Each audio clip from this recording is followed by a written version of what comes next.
A crash. That one word keeps more women out of investing than anything else. You have heard the horror stories, people losing their retirement overnight, savings wiped out in a single week. So you keep your money in a savings account earning almost nothing, because at least it feels safe. But what if the scariest thing about a market crash is not the crash itself? What if it is what you do next that determines everything? Today, you are going to learn what actually happens to your money when the market drops. And the answer is going to change how you think about risk forever. First, you need to understand something most people get wrong. When the stock market drops 30%, you did not lose 30% of your money. Not yet. That drop is called a paper loss. It only exists on a screen. Your account shows a smaller number. That feels terrible. Your stomach drops. But here is the part nobody explains. You still own the exact same number of shares you had before. Nothing was taken from you. Nothing was sold. The only way that paper loss becomes a real loss is if you sell. Think of it like your home. Your house might be worth $300,000 today and $250,000 next year. Did you lose $50,000? Only if you sell the house during that dip. If you stay, the value comes back. According to the National Bureau of Economic Research, the average bear market since World War II lasted about 14 months. 14 months of pain, followed by years of recovery and growth. But most people never hear that second part.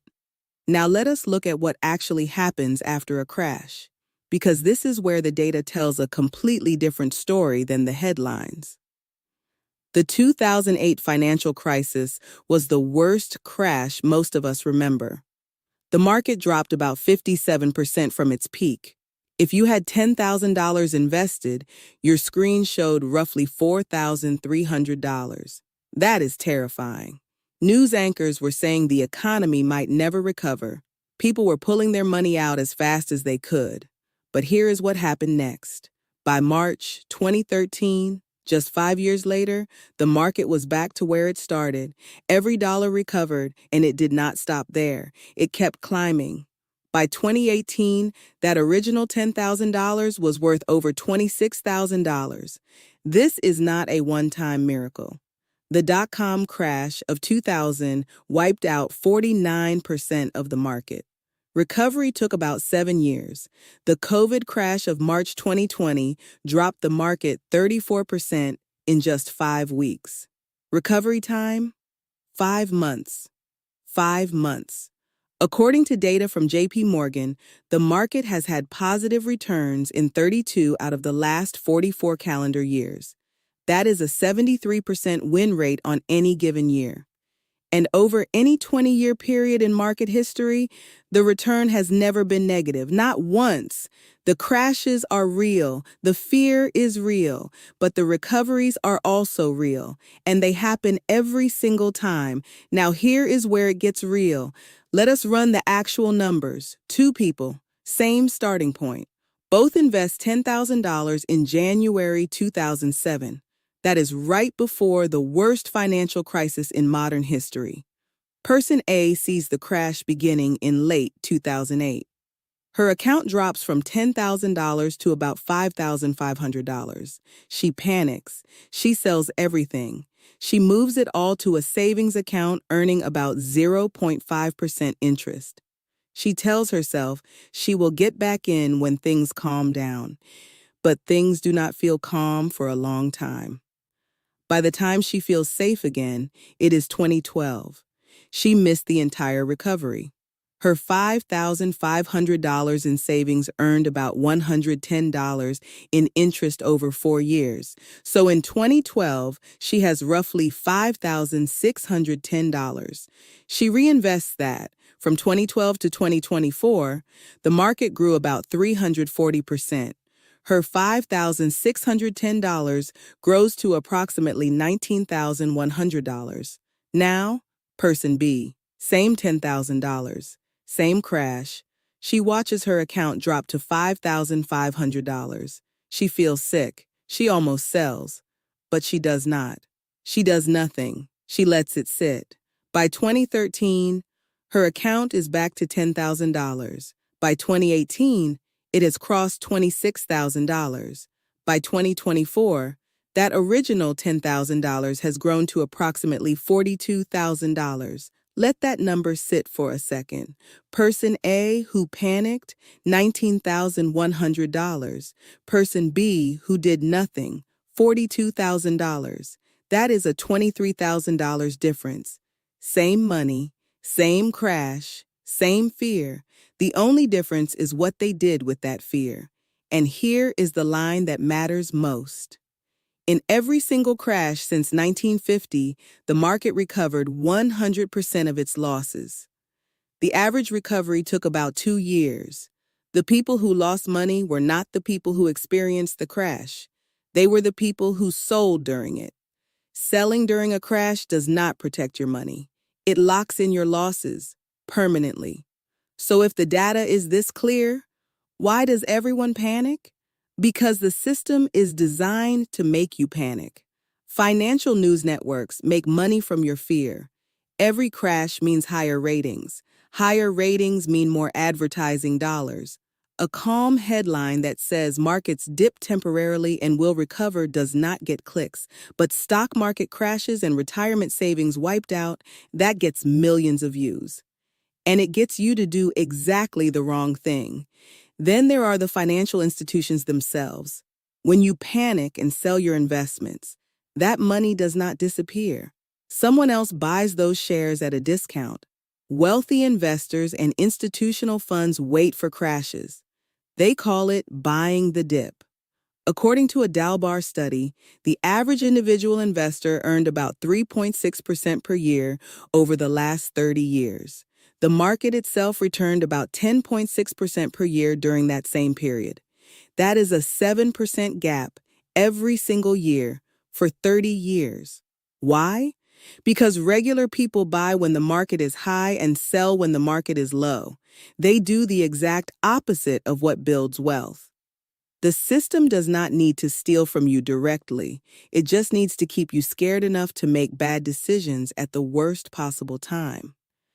And the people who understand this are the ones buying your shares when you sell them in a panic. Now you might be thinking, that is easy to say when you are not watching your savings disappear. And you are right. The emotional side of a crash is brutal. Nobody is saying it feels good to watch your account drop by $5,000 or $10,000 or more, but the solution is not to avoid investing. Because here is what happens if you do. Inflation runs about 3% per year on average. A savings account pays about 0.5% in a normal year. That means your money is losing about 2.5% of its buying power every single year just sitting there. $10,000 in a savings account today will buy you about $7,800 worth of stuff in 10 years. You are losing money by doing nothing. The real risk is not a crash. The real risk is never investing at all. So here is your crash survival plan. Step 1, build a cash cushion first. Before you invest anything, have 3 to 6 months of expenses in a regular savings account. This is not investing money. This is do not touch money. If your monthly expenses are $3,000, you want $9,000 to $18,000 set aside. Step 2, invest money you will not need for at least 5 years. Market crashes recover, but they take time. If you need the money in 6 months, it should not be in the market. If you do not need it for 10 or 20 years, let it ride.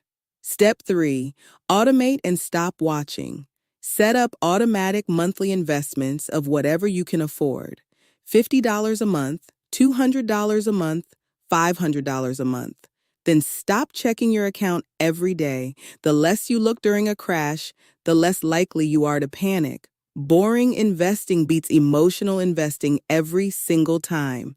Let us zoom out even further. 2 people, same income, both put away $200 every single month. Person A is too scared to invest.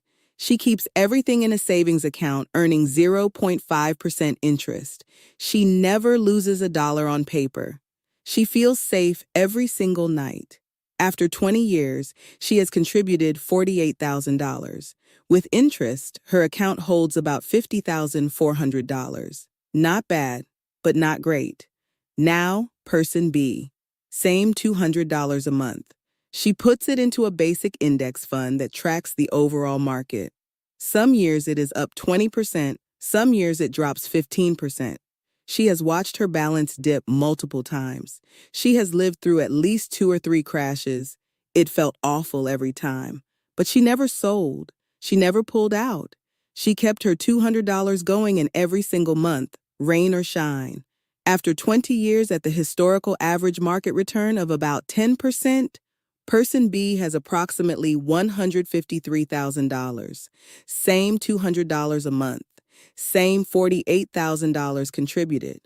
Person A has $50,400.